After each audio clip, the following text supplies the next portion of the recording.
All right, so today you're going to be hearing and learning more about rationals, solving rationals like we did on Friday. Let's talk about our steps again. First one is to list your restrictions. Second, figure out your LCD. So find out what your lowest or your least common denominator is. And then you're going to use that LCD and multiply every term by that. Then you're going to simplify and solve for x. So if we look at example 1, I have 6 minus 3 times x minus 5 equals 12. So on here, my restrictions would be x cannot be 5, because that's what would make my denominator equal 0. Then I'm going to find my LCD, and my LCD would be x minus 5, since that's the only denominator that would have to be there. So we're going to multiply every term by x minus 5. When I do that, nothing happens here except for that I'm going to have to distribute that 6x, or the 6 to every piece. Here, your denominator goes away, which is our whole point or our goal of multiplying by the LCD. And so now I should have a simpler equation to solve. So I'm going to distribute the 6. So I have 6x minus 30 minus 3 equals, distribute the 12, 12x minus 60. So then if I combine my like terms on the left, I have 6x minus 33 equals 12x minus 60. Okay, and then we want to solve for x. So here I'm going to move all the x's to one side and the numbers to the other. So I'm going to subtract 6x and add 60 at the same time. So I have 27 equals 6x divided by 6. Both of these numbers are divisible by 3. So 27 by 3 is 9.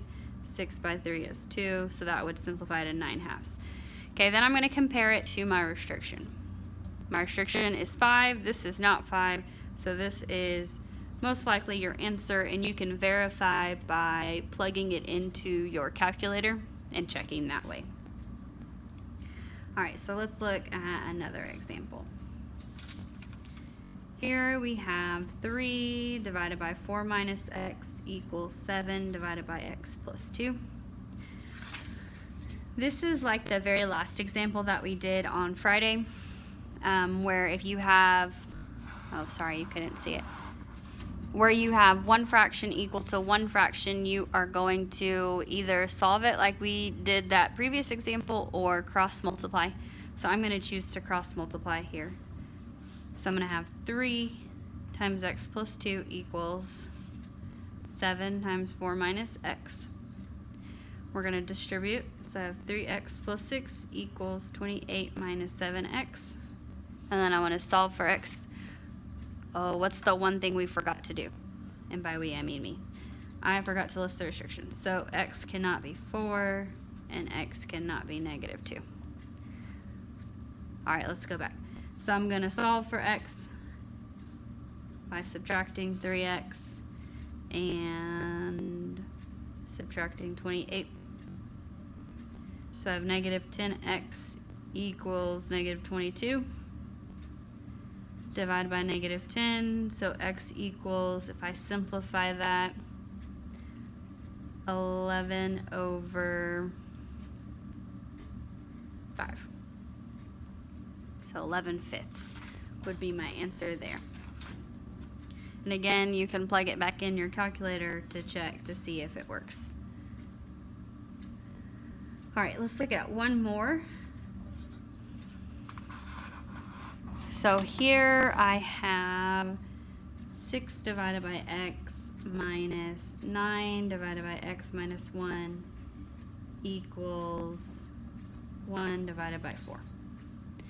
So I need to list my restrictions. So x cannot be 0 from the first one, 1 from the second one, and nothing from the third one because it's just a number. Okay, then I need to find my LCD.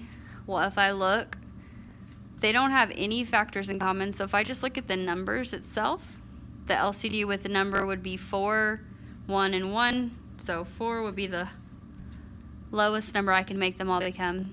And then if I look at my variables, I have x and x minus 1. Well, I can't change that to be x minus 1, so it's going to be all of that together. 4 times x minus 1.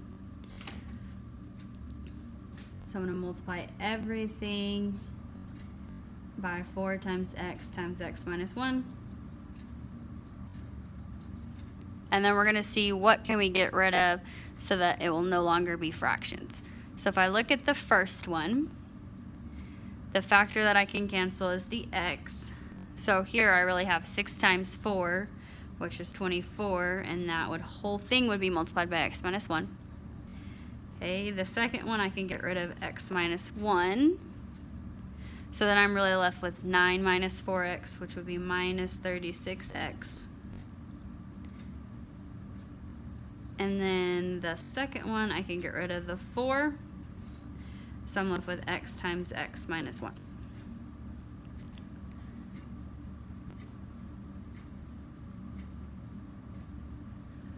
So here, let's distribute. I have 24x minus 24 minus 36x. Distribute here, get x squared minus x.